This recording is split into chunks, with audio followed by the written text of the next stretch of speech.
ওসমান হাদিকে গুলি করা হলো।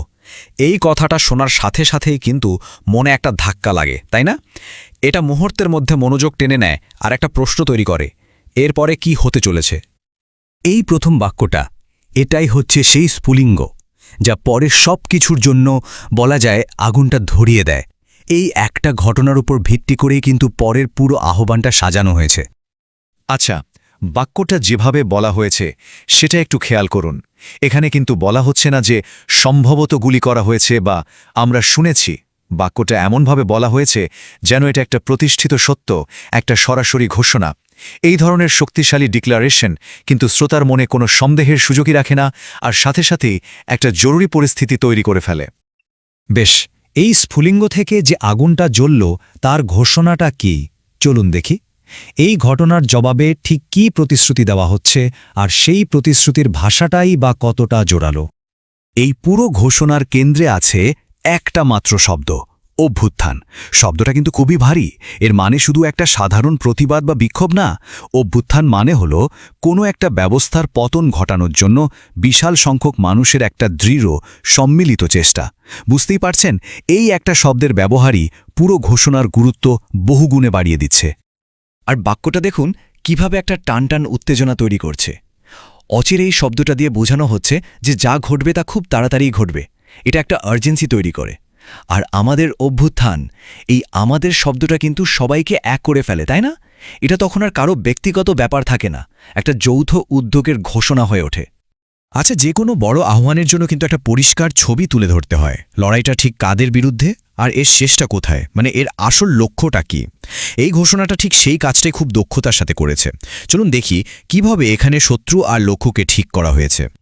এখানে দেখুন কি দারুণভাবে সমস্যা আর সমাধানকে পাশাপাশি রাখা হয়েছে।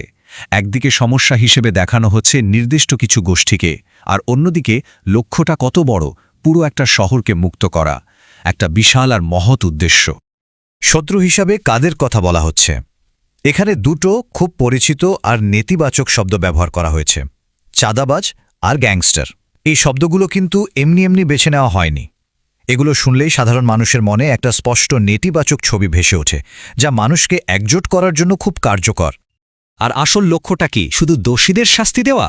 না, লক্ষ্যটা তার চেয়েও অনেক বড়, ঢাকা সিটিকে মুক্ত করতে। এর মানে হলো পুরো বিষয়টাকে একটা ব্যক্তিগত প্রতিশোধের জায়গা থেকে বের করে এনে একটা জনমুক্তির সংগ্রামে পরিণত করা হচ্ছে।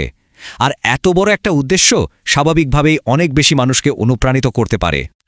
তো এতক্ষণ ধরে প্রেক্ষাপট, ঘোষণা আর লক্ষ্য নিয়ে তো কথা হলো।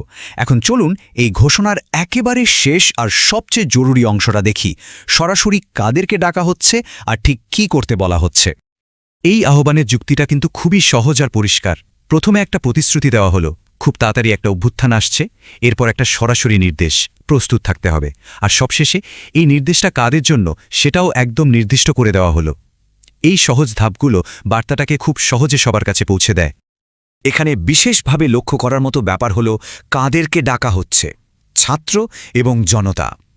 ঐতিহাসিকভাবেই যে কোনো বড় সামাজিক বা রাজনৈতিক পরিবর্তনে এই দুটো গোষ্ঠী কিন্তু সবচেয়ে বড় ভূমিকা রাখে। তাই কৌশলগতভাবে এই নির্দিষ্ট দুটো দলকে উদ্দেশ্য করে বার্তা দেওয়াটা খুবই গুরুত্বপূর্ণ একটা চাল। তো এতক্ষণ ধরে আমরা যে টুকরো টুকরো অংশগুলো নিয়ে কথা বললাম, সেগুলোকে এক করলে পুরো ঘোষণাটা দাঁড়ায় এই রকম। এখানে এর উৎস হিসেবে ভিপি সাদিক কায়েমের নামও উল্লেখ করা আছে। এখন পুরোটা একসাথে দেখলে এর গঠনার শক্তি আরও পরিষ্কারভাবে ফুটে উঠছে, তাই না?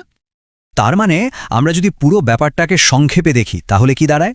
একটা ঘটনা যা স্ফুলিঙ্গের মতো কাজ করছে, একটা বড়সড় ঘোষণা, পরিষ্কারভাবে বলা আছে শত্রু কারা, একটা মহৎ লক্ষ্য ঠিক করা আছে, আর কাদেরকে পথে নামতে হবে সেটাও বলা আছে। এই সবগুলো উপাদান মিলেই কিন্তু এটাকে একটা অত্যন্ত শক্তিশালী আহ্বানে পরিণত করেছে। এই পুরো বিশ্লেষণটা আমাদের একটা জরুরি প্রশ্নের সামনে এনে দাঁড় করায়, আর সেটা হলো শব্দের আসল শক্তি নিয়ে। শব্দ আসলে শুধু তথ্য দেয় না, শব্দ অনুভূতি তৈরি করে, মানুষকে একজোট করে, এমনকি ইতিহাস বদলে দেওয়ারও ক্ষমতা রাখে। একবার ভাবুন তো কিভাবে মাত্র কয়েকটা গোছানোর শব্দের সাজানো একটা ঘোষণাই একটা পুরো শহরের গতিপথ বদলে দেওয়ার সম্ভাবনা তৈরি করতে পারে। এই প্রশ্নটাই আপনাদের ভাবনার জন্য রেখে গেলাম।